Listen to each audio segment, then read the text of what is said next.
નમસ્કાર મિત્રો, આજના મુખ્ય સમાચારમાં ફરીથી તમારું સ્વાગત છે। આજના મુખ્ય સમાચારમાં દેશ અને દુનિયાની ખબર પર નજર કરીએ તે પહેલાં અમારી ચેનલને લાઇક, શેર અને સબસ્ક્રાઇબ કરવાનું ભૂલશો નહીં। તો સૌપ્રથમ આજના મુખ્ય સમાચાર ઉપર નજર કરીએ। તો વાત કરીએ તો ડિસેમ્બરની શરૂઆતમાં જ મોંઘવારીમાં રાહત, એલપીજી સિલિન્ડરના ભાવમાં ઘટાડો થયો। જી હા, વર્ષના છેલ્લા મહિનાની એટલે કે ડિસેમ્બરની શરૂઆત સામાન્ય જનતા અને વેપારીઓ માટે રાહતના સમાચાર સાથે થઈ છે। સરકારી ઓઇલ માર્કેટિંગ કંપનીઓએ તારીખ 1 ડિસેમ્બર 2025ના રોજ એલપીજી ગેસ સિલિન્ડરના નવા ભાવ જાહેર કર્યા છે। સમાચારમાં આગળ વધીએ તો વાવાઝોડા દીતવાને કારણે શ્રીલંકામાં ફસાયેલા ભારતીય નાગરિકોને બચાવાયા, એરક્રાફ્ટ દ્વારા તિરુવનંતપુરમ લવાયા। વાવાઝોડા દીતવાને કારણે શ્રીલંકામાં જે 200 લોકો ભારતીય ફસાયા હતા તેમણે ઇન્ડિયન એરફોર્સ દ્વારા નાગરિકોને બચાવી અને રવિવારે તિરુવનંતપુરમ એરપોર્ટ પર પહોંચાડવામાં આવ્યા હતા। સમાચારમાં મિત્રો આગળ વધીએ તો સુરજબારી હાઈવે પર ગેસ ટેન્કરમાં વિસ્ફોટ, 7 વાહન બળીને ખાખ થઈ ગયા। આગની જ્વાળાઓ 1.5 કિલોમીટર સુધી દેખાઈ હતી। કચ્છના સુરજબારી હાઈવે પર ગત વહેલી સવારે 5 વાગ્યાના અરસામાં એક અત્યંત મોટી અને ભયાનક દુર્ઘટના સર્જાઈ હતી। ગાંધીધામથી મોરબી તરફ જઈ રહેલું એલપીજી ગેસ ભરેલું ટેન્કર પલટી જતા તેમાં આગ ભભૂકી ઉઠી હતી અને બાદમાં પ્રચંડ ધડાકા સાથે બ્લાસ્ટ થયો હતો। સમાચારમાં મિત્રો આગળ વધીએ તો ગુજરાતમાં આજથી રેરાનો નવો નિયમ અમલમાં, પ્રોજેક્ટની તમામ વિગત દર્શાવતું બોર્ડ અને સ્પષ્ટ QR કોડ ફરજિયાત કરવામાં આવ્યું છે।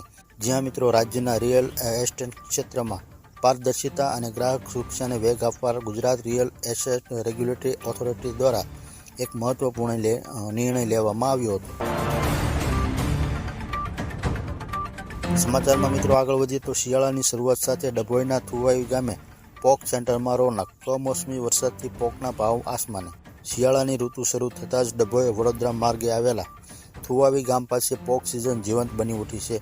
દર વર્ષે જેમ આ વર્ષે પણ રસ્તા કિનારે 15 જેટલા પોક સેન્ટરો કાર્યરત થઈ ગયા છે। સમાચારમાં મિત્રો આગળ વધીએ તો અમદાવાદ સિવિલ હોસ્પિટલમાંથી જન્મથી અન્નનળી વિનાના બાળકની હોજરી ખેંચી અને અન્નનળી બનાવાઈ। જી હા, અમદાવાદ સિવિલ હોસ્પિટલના પીડિયાટ્રિક સર્જરી વિભાગના તબીબોએ 15 મહિનાના બાળક પર જટિલ ગેસ્ટ્રિક પુલ અપ સર્જરી કરી છે।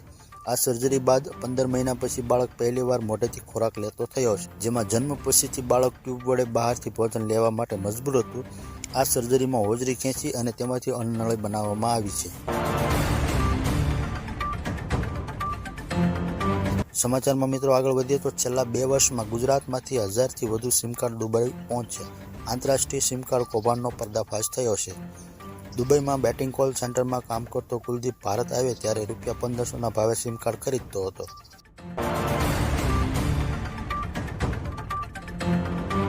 ત્યારબાદના સમાચારની વાત કરીએ તો મુખ્યમંત્રીનો સ્વાગત ઓનલાઈન કાર્યક્રમ મોડદરા ગ્રામજનો માટે આશીર્વાદરૂપ, ખેડૂતોની વ્યથા સાંભળી અને રસ્તા અને પુલના કામ માટે 9 કરોડ મંજૂર કર્યા।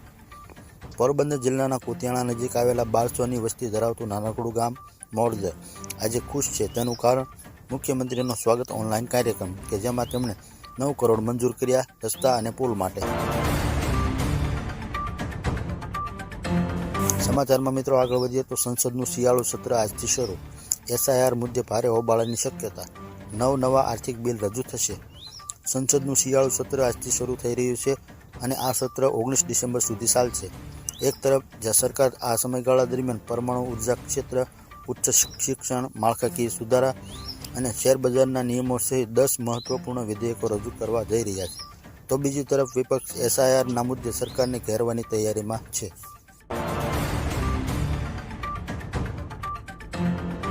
સમાચારમાં મિત્રો આગળ વધીએ તો સરકારે મોટો નિર્ણય, સિમ વગરના ફોન ઉપર વોટ્સએપ અને ટેલિગ્રામ જેવી એપ્સ કામ નહીં કરે।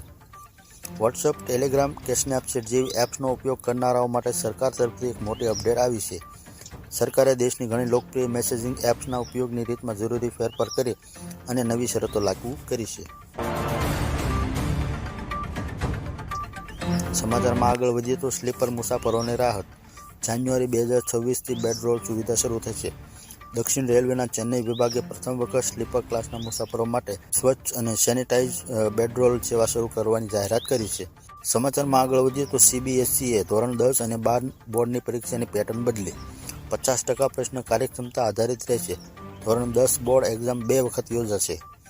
જી હા, CBSEએ હવે ધોરણ 10 અને 12ની બોર્ડની પરીક્ષાની પેટર્નમાં સંપૂર્ણપણે બદલાવ કર્યો છે, જેમાં પ્રશ્નપત્ર ઓછા મુશ્કેલ કરી અને ગોખણ વૃત્તિની પરીક્ષાથી તૈયારી કરવાની પ્રવૃત્તિને ખતમ કરવાની દિશામાં પ્રયત્ન કરવામાં આવ્યો છે.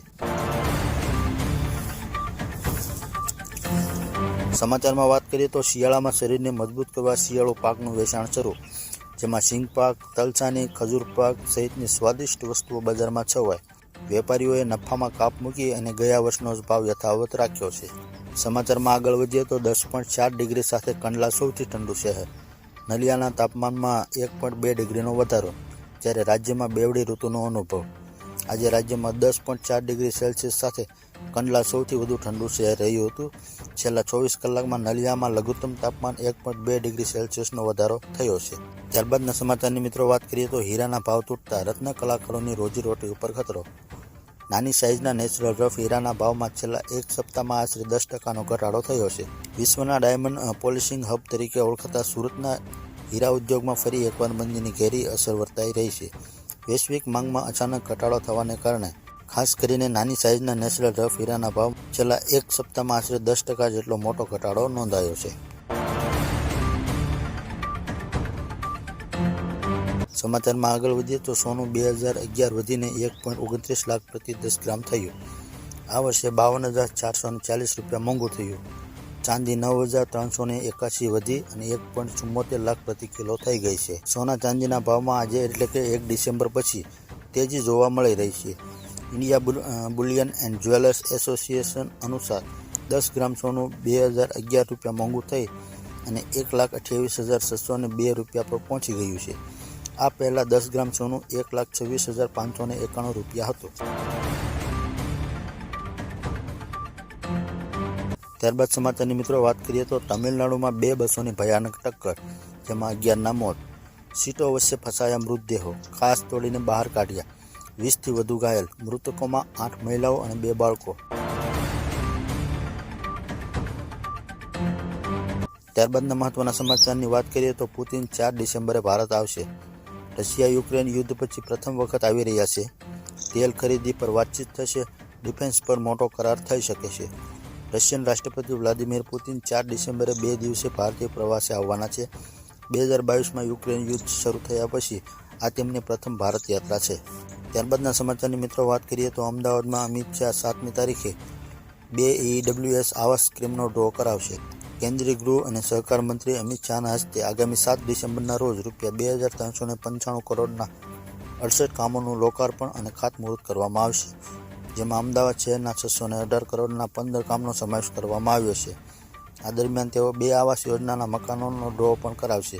મિત્રો, આ હતા આજના મુખ્ય સમાચાર. મળીશું નવા વિડીયોમાં નવી અપડેટ સાથે. ત્યાં સુધી અમારી ચેનલને લાઇક, શેર અને સબસ્ક્રાઇબ કરવાનું ભૂલશો નહીં. નમસ્કાર.